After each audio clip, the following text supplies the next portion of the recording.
Everyone, my name is Megha Balani and welcome to all of you. जी, हम करने वाले हैं राजस्थान बोर्ड का, जो कि हमारा चैप्टर चल रहा है 11 बाल गोविंद भगत, जिनको लिखा है किसने? राम वृक्ष बेनीपुरी जी ने। और यहाँ पर हम करने वाले हैं इसका सेकंड लेक्चर। तो एंड हमने कहाँ किया था उसको पहले रिकॉल कर लेते हैं, फिर पढ़ेंगे आगे की कहानी। तो ये एक रेखा चित्र है जिसमें हम एक रेखा चित्र देख रहे हैं कि एक व्यक्ति किस तरह का है। हमने डिफरेंट रेखा चित्र देखे कि कार्तिक मास में कैसा होता है, आषाढ़ के टाइम पे कैसा होता है, ये सारी चीजें हमने देखी थी। तो चैप्टर एंड हुआ था, वो हुआ था कि जब क्या था, वो अपने घर पे उन्होंने क्या देखा था कि उनके पुत्र जो थे, जो कि बोधे से थे, यानी कि कम अक्ल वाले थे, मंद बुद्धि टाइप के थे, और उनकी मृत्यु हो जाती है। और जब उनकी मृत्यु होती है तो वो उनके आंगन में सोया हुआ, लेटा हुआ रहता है, और उस पर वाइट कलर की चादर लगी होती है, दिया जल रहा होता है, ठीक है, फूल और थोड़े से तुलसी के दल जो है वो पड़े होते हैं। बट वहाँ पर सबसे चौंकाने वाली बात हो रही होती है, वो क्या कि उनका पुत्र जो है, जो मर चुका है, उनका शव उनके सामने था, लेकिन बाल गोविंद भगत जो हैं वो तब भी आंखें बंद करके अपना गीत गाए जा रहे थे। तो उसके बाद क्या होता है, क्या क्या चीज़ें हमारे मन में आ रही हैं कि ऐसा क्यों? क्या उनके अपने पुत्र के मरने पे उनको दुख नहीं था? क्या वो सांसारिक टाइप के नहीं थे? तो ये सारी चीज़ें हमको क्वेश्चन आ रहे हैं, तो उन्हीं का जवाब हम ढूंढेंगे हमारे चैप्टर में आगे, ठीक है। तो शुरू करते हैं हमारा चैप्टर। यहाँ से जहाँ से एंड किया था उसके आगे से यहीं से ही है। वही पुराना स्वर, वही पुरानी तल्लीनता, घर पतोहू रो रही है, जिसे गांव की स्त्रियां चुप कराने की कोशिश कर रही हैं, किंतु बाल गोविंद भगत जो हैं वो गाए जा रहे हैं। हाँ, गाते गाते कभी पतोहू के नजदीक भी जाते और उसे रोने के बदले क्या बोलते? उत्सव मनाने को कहते। क्या हो रहा था जब वो गा रहे थे? तो ऐसा नहीं था कि दुख में गा रहे हैं, या उनका स्वर थोड़ा सा बदल गया है, या उनके गाने में वो सारी चीजें नहीं हैं। नहीं, वो उसी तल्लीनता के साथ उसी चीज में डूबे हुए गा रहे थे, वैसा ही उनका स्वर था। और उनकी जो पतोहू थी, यानी कि उनकी जो पुत्र वधू थी, वो रो रही थी। तो और गांव की स्त्रियां उनको चुप करा रही थी। बाल गोविंद जो थे वो क्या कर रहे थे? अपनी पतोहू के पास जा रहे थे, उसको कहते रो मत, उत्सव मना, इस चीज का उत्सव मना, और रोने के बदले उसको उत्सव मनाने को कहते हैं। आत्मा परमात्मा के पास चली गई, विरहिनी अपने प्रेमी से जा मिली, भला इससे बढ़कर आनंद की कौन बात। मैं कभी कभी सोचता ये पागल तो नहीं हो गए, किंतु नहीं, वह जो कुछ कह रहे थे उसमें उनका विश्वास बोल रहा था, वे चरम विश्वास जो हमेशा ही मृत्यु पर विजयी होता आया है। वो क्या बोल रहे थे? वो बोल रहे थे कि आत्मा का परमात्मा से मिलन हो गया है। एक जो क्या बोलते हैं, विरहिनी है, वो अपने प्रेमी से जाके मिल रही है, क्योंकि हर किसी की एक आत्मा होती है, और मतलब आत्मा कहते हैं ना, अजर अमर है। ये शरीर जो है ये तो यहीं छूट जाता है, लेकिन आत्मा जो है वो हमेशा रहती है। तो यहाँ पर वो आत्मा को कह रहे हैं कि वो जाके परमात्मा से मिली है। कोई विरहिनी है, वो जाके अपनी प्रेमी से जाके मिली है, यानी ऐसा हो सकता है कि यहाँ पर जो आत्मा थी उसका पहले से ही कहीं जो ऊपर जहाँ वो जा रहा है, मृत्यु हो रही, वहाँ पर किसी और से उसका मिलन होने वाला है। तो इसमें आपको ऐसे रोने वाली बात नहीं होनी चाहिए। तो ये देख करके क्या हो रहे थे, जो लेखक थे उनको लग रहा था कि ये कौन सी आनंद की बात है। कभी वो सोचते थे कि ये पागल वागल तो नहीं है कि इस टाइप की बातें कर रहा है, लेकिन नहीं, उनका जो विश्वास था वो बहुत ही अलग प्रकार का विश्वास था। और उन्होंने क्या बताया कि विश्वास जो है मृत्यु पर विजय हो जाते हैं, मतलब जो हमारी मृत्यु होती है वो होती ही होती है। और इस चीज का हमें क्या रखना चाहिए? इस चीज का हमें विश्वास रखना चाहिए कि भाई आज हम हैं, कल नहीं होंगे। ये चीज पहले से ही सोच के चलनी चाहिए। तो उनका बेटा अगर मर गया था तो उनको इस चीज का दुख था, लेकिन वो इस चीज में दुखी होकर रो नहीं रहे थे। आगे बात करते हैं। बेटे के क्रियाक्रम में तूल नहीं किया, पतोहू से ही आग दिलाई। मतलब उन्होंने जो है अपने बेटे का क्रियाक्रम जो है उसमें जो अग्नि देते हैं वो उन्होंने नहीं करवाई, वो उन्होंने अपनी वधू है जो उनसे करवाई। किंतु ज्यों ही श्राद्ध की अवधि पूरी हुई, पतोहू के भाई को बुलाकर उसके साथ कर दिया, यह आदेश देते हुए कि इसकी दूसरी शादी कर देना। इधर पतोहू रो रो कर कहती, मैं चली जाऊंगी तो बुढ़ापे में कौन आपके लिए भोजन बनाएगा। बीमार पड़े तो कौन एक चुल्लू पानी भी देगा। मैं पैर पड़ती हूँ, मुझे अपने चरणों से अलग नहीं कीजिए। लेकिन भगत का निर्णय अटल था, तू जा, नहीं तो मैं ही इस घर को छोड़कर चल दूंगा। यह थी उनकी आखिरी दलील, और इस दलील के आगे बेचारी की क्या चलती। उन्होंने देखो क्या किया, उन्होंने अपनी बहू जो है उसको बोला कि तुम जो हो अपने घर चले जाओ। उसके भैया को बुलाया और बोला इसको ले जाओ, इसकी दूसरी शादी करा देना। और बहू भी देखो कितनी सुशील थी कि उन्होंने कहा कि मैं चली जाऊंगी तो आपका ध्यान कौन रखेगा, कौन आपको खाना खिलाएगा, बीमार हो जाओगी तो आपकी सेवा कौन करेगा। अब जब ये सारी चीजें बोली तो बाल गोविंद जी बोले कि अगर तू नहीं जाएगी तो मैं घर छोड़ के चला जाऊंगा, इसलिए तू जा और अपने भाई के साथ चली जा। और ये चीज जो थी उन्होंने एक अपनी आखिरी जो एक दलील जो है वो अपनी बहू को दी। बाल गोविंद भगत की मौत उन्हीं के अनुरूप हुई। जैसा वो चाहते थे बाल गोविंद भगत, वैसे ही उनकी जो है मौत भी वैसी ही हुई। वह हर वर्ष गंगा स्नान करने जाते।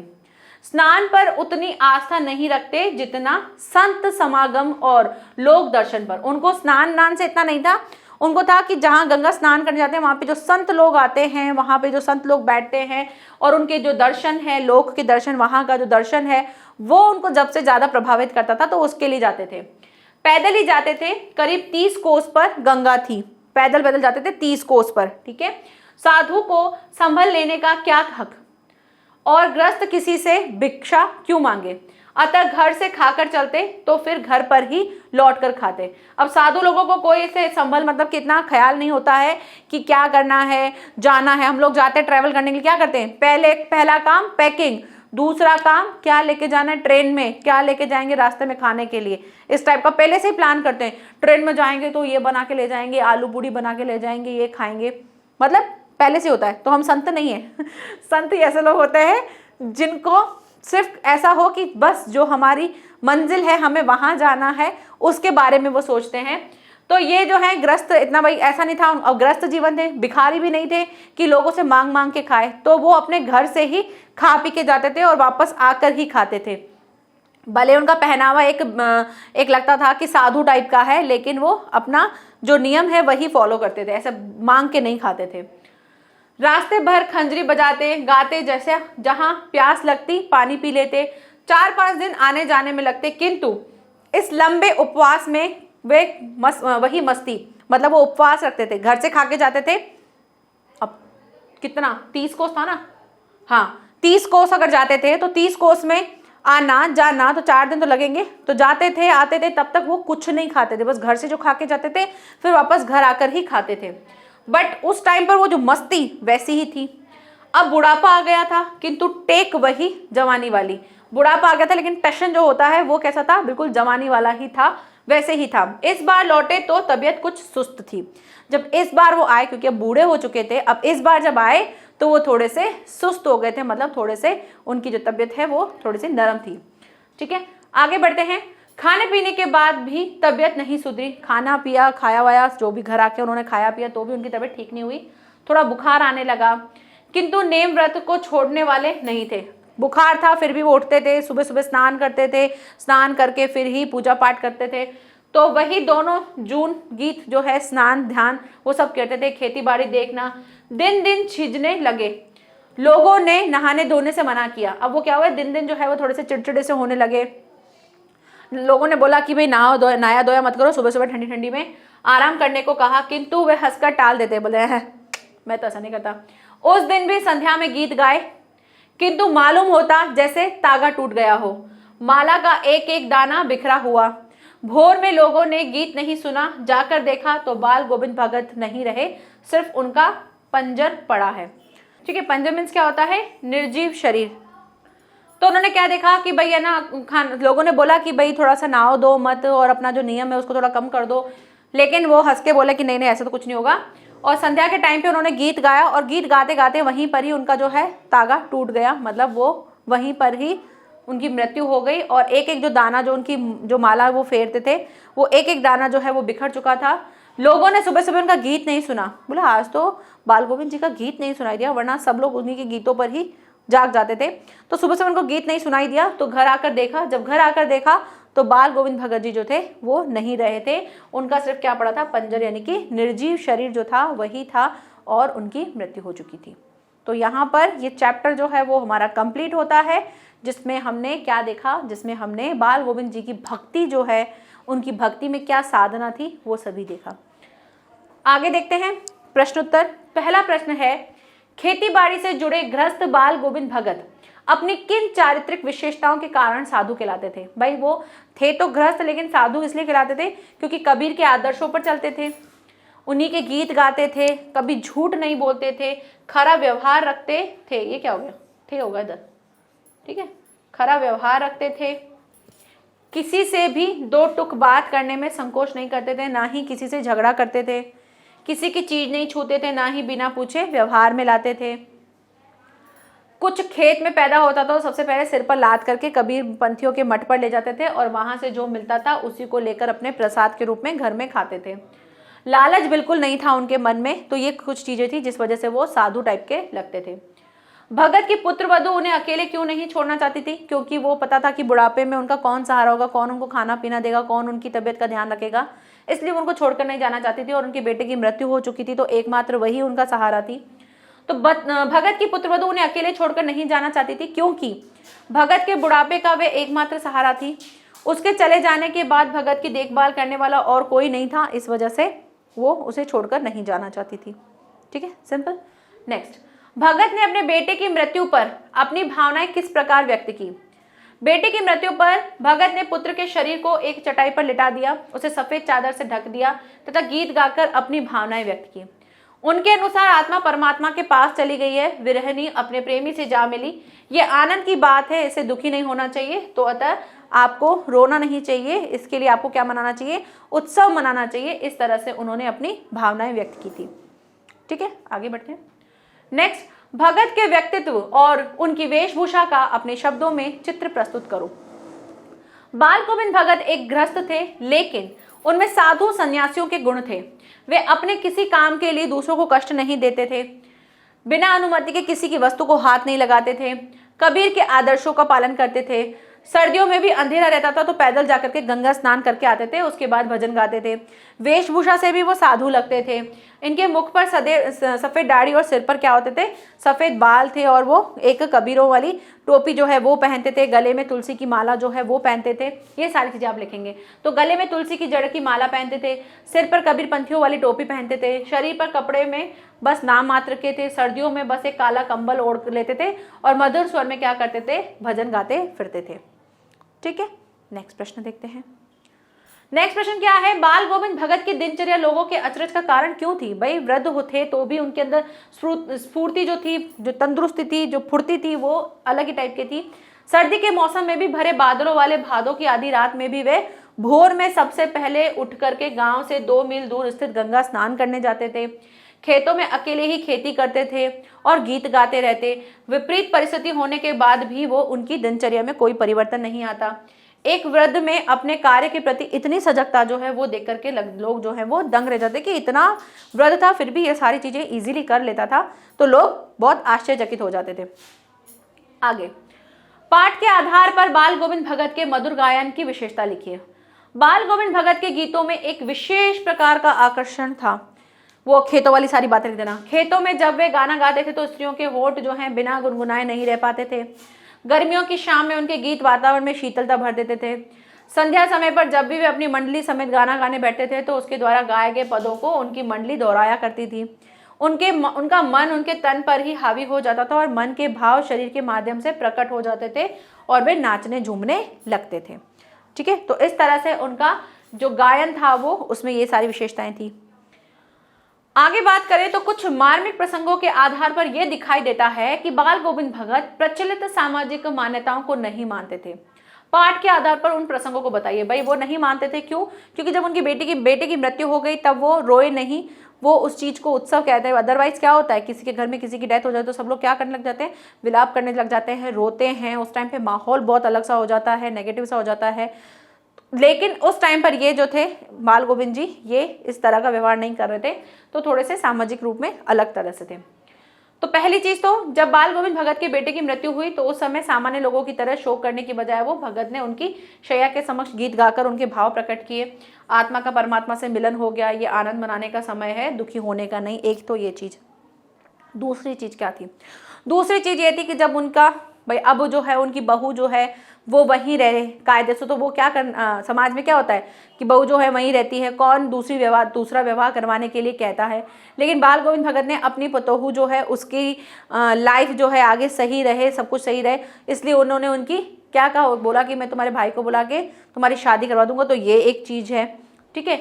तो दूसरी देखते हैं, बेटे के क्रियाक्रम भी उन्होंने कैसे करवाया, रीति रिवाजों की परवाह किए बिना अपनी बहू से करवाया, तो एक ये भी पॉइंट था। फिर समाज में समाज में विधवा विवाह का प्रचलन न होने के बावजूद भी उन्होंने अपनी पुत्र वधू के लिए दूसरा विवाह करने की बात कही, तो ये भी हुआ। अन्य साधुओं की तरह वो भिक्षा मांग कर नहीं खाते थे, तो ये भी एक अलग चीज बना। साधु लोग क्या करते हैं, भिक्षा उनको जो मिलती है उससे खाते हैं, लेकिन वो जो है ये चीज नहीं करते थे। तो इस वजह से ये सामाजिकों की तरफ जो सामाजिक परिस्थितियां हैं उसके अनुरूप नहीं थे, थोड़े से उनसे अलग थे। आगे बात करते हैं, धान की रोपाई के समय समूचे माहौल को भगत की स्वर लहरियां किस तरह चमत्कृत कर देती थी। उस माहौल को आपको शब्द चित्र प्रस्तुत करना है, तो शब्द चित्र आप बता सकते हो, है ना, हमने किया भी था। आसमान में घिरे, बादल से घिरे आसमान में ठंडी हवाओं के चलने के समय अचानक खेतों में किसी के मीठे स्वर के गाते सुनाई देते थे। मधुर वाणी को सुनते ही लोग झूमने लगते, स्त्रियां स्वयं को रोक नहीं पाती और गुनगुनाने लगती होठ का, और बाल गोविंद भगत के गाने से संपूर्ण सृष्टि जो है मिठास में खो जाती। बच्चे नाचते, वो सारी चीज लिखते थे। हलवाहे जो है उनके पैर जो है ताल कदम करते हुए चलते हैं, तो ये सारी बातें आप इसमें लिख देंगे। नेक्स्ट प्रश्न, पाठ के आधार पर बताइए कि बाल गोविंद भगत की कबीर पर श्रद्धा किन किन रूपों में दिखती है। तो भाई देखो, वो ग्रस्त होकर भी सांसारिक मोह माया से मुक्त थे, और उसी प्रकार बाल गोविंद भगत भी जो थे वो गृहस्थ जीवन में बनकर भी क्या थे, साधु समान जीवन जो है व्यतीत करते थे। कबीर के अनुसार मृत्यु के पश्चात जीवात्मा जो है वो परमात्मा का से मिलन हो जाता है, तो बेटे की मृत्यु के बाद भी बाल गोविंद भगत भी यही कह रहे थे। और क्या किया था भाई उन्होंने, बाल गोविंद भगत जो है वो खेती द्वारा प्राप्त अनाज की राशि को कबीर मठ में भेंट दे देते थे, और जो कुछ मिलता था उसको प्रसाद के रूप में ग्रहण करते थे। और कबीर के विचार भी कुछ इसी प्रकार के थे कि साईं इतना दीजिए जामे कुटुंब समाए, मैं भी भूखा ना रहूं साधु न भूखा जाए, है ना, साधु बोलते ना, ये वाला आपने पढ़ा है। तो ये सब किसने कहा है, कबीर जी ने कहा है। तो जैसा उन्होंने कहा था वैसे ही विचार ये भी रखते थे, और इस तरह से उनको जो भी मिलता था सिर्फ और सिर्फ परिवार जितना उनको मिलता था उसी को लेते थे, बाकी वो सब कुछ भेंट में दे देते थे। कबीर की तरह बाल गोविंद भगत की भी कनपटी जो टोपी पहनते थे और रामानंदी चंदन लगाते थे और गले में तुलसी माला पहनते थे, तो जैसा कबीर करते थे वैसा ही ये भी करते थे। कभी गांव गली गली घूमकर गाना गाते थे, भजन गाते थे। बाल गोविंद भगत भी जो थे, कबीर गांव और गली गली घूमकर गाना गाते थे, भजन गाते थे, और बाल गोविंद भगत भी इसी से प्रभावित होकर उन्हीं के पदों को गाते फिरते थे। ठीक है, नेक्स्ट है, आपकी दृष्टि में भगत की कबीर पर अगाध श्रद्धा के क्या कारण रहे होंगे। भाई वो इसलिए होंगे क्योंकि कबीर जो थे सामाजिक कुप्रथाओं का विरोध करके समाज को एक नई दृष्टि प्रदान की। उन्होंने मूर्ति पूजा का खंडन किया तथा समाज में व्याप्त ऊंच नीच के भेदभाव का विरोध करके समाज को एक नई दिशा की ओर अग्रसर किया। कबीर की इन्हीं विशेषताओं ने बाल गोविंद भगत के मन को प्रभावित किया होगा, और दोनों के विचार एक दूसरे से मिलते हैं। ठीक है, तो इसी वजह से वो कबीर जी से जो है वो ज़्यादा प्रभावित हुए, क्योंकि वो भी सामाजिक जो चीज़ें हैं, बुराइयां हैं, उनको वो उनका विरोध करते थे, और मूर्ति पूजा जो है उस चीज़ का खंडन करते थे। तो जो चीज़ें उनकी थी वही चीज़ें बाल गोविंद भगत को भी सही लगती थी, इसलिए वो उन्हीं के आदर्शों पर चलते थे। नेक्स्ट प्रश्न क्या है, गांव का सामाजिक सांस्कृतिक परिवेश आषाढ़ चलते ही उल्लास से क्यों भर जाता था। भाई क्योंकि उस टाइम पे रिमझिम बारिश हो रही होती थी, मधुर मधुर गीत चलते थे, और गीतों के प्रभाव से संपूर्ण सृष्टि जो है रम जाती थी। स्त्रियां जो है प्रभावित होकर गाना गाने लगती थी। गांव का परिवेश जो है, जो वातावरण है वो उल्लास से भर जाता था। और बाकी की चीज़ें लिख सकते हो, बच्चे जो है वो खेलते थे, हलवाहे जो है वो अपनी ताल कदम पे चलते थे, जो रोपने वाले हैं वो अपनी उंगलियों का क्रम जो है उस तरह से गीतों के माध्यम से उसी तरह से चलाते थे। तो ये सारी चीज़ें हम ऐड कर सकते हैं इस आंसर में। ठीक है, नेक्स्ट क्वेश्चन क्या है, नेक्स्ट क्वेश्चन है, ऊपर की तस्वीर से यह नहीं माना जाए कि बाल गोविंद भगत साधु थे। क्या साधु की पहचान पहनावे के आधार पर की जानी चाहिए। आप किन आधारों पर यह सुनिश्चित करेंगे कि अमुक व्यक्ति साधु है। भाई सिर्फ हम लोग क्या करते हैं आज के टाइम पे भी यही है ना, ड्रेसअप, लोगों का ड्रेसअप देख के हम उसके बारे में जज करते हैं, लेकिन पहनावे से कभी किसी को जज नहीं करना चाहिए। ये बिल्कुल बिल्कुल गलत है, इससे आपको बहुत बड़ी परेशानी होगी। तो जब तक आप सामने वाले व्यक्ति से बात नहीं करते, उसके विचार नहीं जान लेते, तब तक उसके बारे में कोई भी विचार नहीं बनाना चाहिए। ये हम लोगों की बहुत बड़ी कमजोरी होती है कि हम लोग देखकर सामने वाले को जज करते हैं, तो ये चीज नहीं करनी चाहिए। तो यहाँ पर बोला है कि भाई साधु के लिए, अब अगर हम कहते हैं कि साधु का पहनावा जो है उससे उसकी पहचान की जाती है कि हाँ ये फला फला साधु है, तो जी नहीं, ऐसा नहीं होना चाहिए। साधु अपने व्यवहार से साधु बनेगा। पहन लिया बढ़िया से और चल रहे हैं तो ऐसे नहीं। साधु वो होता है जो विचारों से बिल्कुल साधु टाइप का हो। कपड़े पहनने से थोड़ी साधु होते हैं। तो एक साधु की पहचान उसके पहनावे से नहीं बल्कि उसके आचार व्यवहार से करनी चाहिए, उसकी सोच से करनी चाहिए। वो किस तरह की चीज़ों को सोचता है, उन चीज़ों से उसे साधु करार देना चाहिए ना। तो इसकी जीवन प्रणाली पर आधारित होती है कि उनकी जीवन प्रणाली कैसी है। साधु को हमेशा दूसरों की सहायता करनी चाहिए, मोह माया नहीं होनी चाहिए, लोभ से स्वयं को मुक्त रखने वाला होना चाहिए। साधु का जीवन सात्विक होना चाहिए, उसका जीवन भोग विलास की छाया से दूर होता है, उसके मन में केवल ईश्वर के प्रति सच्ची भक्ति होती है, तभी वो साधु है, अदरवाइज साधु नहीं है। ठीक है, ड्रेस पहन ली और पता चला कि चिकन मटन खा रहे हैं तो वो साधु नहीं है ना। देख के साधु थोड़ी बनना है कि हाँ भाई ड्रेस पहन रखी है, बैठे हैं साधु की तरह, तो वो साधु है, जी नहीं है। नेक्स्ट प्रश्न है, मोह और प्रेम में अंतर होता है। भगत के जीवन की किस घटना के आधार पर इस कथन का सच सिद्ध करेंगे। भाई भगत जो हैं, बाल गोविंद भगत, अपने पुत्र तथा अपनी पुत्र वधू से अगाध प्रेम करते थे, परंतु उसके इस प्रेम ने प्रेम की सीमा को पार कर कभी मोह का रूप धारण नहीं किया। भाई प्रेम करते थे, उनको प्यार करते, जैसे उनका बेटा जो था वो बोधा सा था तो उसकी बहुत ध्यान रखते थे, उसको प्रेम देते थे, उसकी परवाह करते थे, उसकी केयर करते थे, लेकिन मोह नहीं था। वो जब उसकी मृत्यु हुई तो वो बिलक बिलक के रो नहीं रहे थे। उनको पता था ये नियम है, ये होता है, आत्मा का परमात्मा से मिलन हो रहा है, तो इसके लिए इस तरह से रोना नहीं है। सेम ऐसा ही उनकी पुत्र वधू जो है उसको भी वो प्रेम करते थे, और उस प्रेम के कारण ही उन्होंने कहा कि आप जो हो अपने भाई के साथ चले जाओ और एक दूसरा विवाह करवा देना इसका, क्योंकि वो चाहते थे कि जिंदगी भर उनकी पुत्र वधू जो है वो इस तरह से अकेले नहीं रहे, दुखी नहीं रहे। तो प्रेम था। अगर मोह होता तो उसे रोक लेते कि अरे मैं अकेला कैसे रहूंगा, मेरे साथ ये रहेगी तो एक से भले दो रहेंगे, तो मोह नहीं था।